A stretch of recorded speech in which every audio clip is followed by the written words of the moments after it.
hi, friend. Today, I'm going on an adventure to see my ear doctor. Want to come? Come on, it'll be so much fun. Trust me. This is my audiologist. That's just a really big word for an ear doctor. But really, they're like superheroes. They're the only doctors I know who are silly and play games. They're my favorite. Yes, it's our turn. Let's go in. First, they take a little peek inside my ears with a tiny light. But don't worry, it doesn't hurt at all. Actually, it kind of tickles a little. Then comes the best part.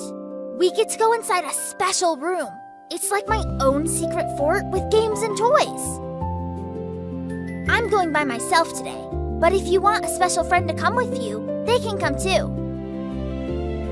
Then, I put on super comfy earmuffs to listen for sounds. Ta-da! How do I look? Then, we play a listening game.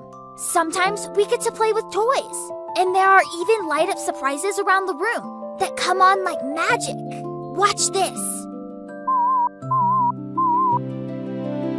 Look at that! I told you the audiologist is like a magic superhero. How do they do that? You'll play this game for a few minutes, and then guess what? That's it! That's how easy it is to check our ears. See? I told you it would be super fun. A hearing test is just games, toys, and your magic ear doctor. So, have fun playing with your superhero and take care of your ears. You're going to do great.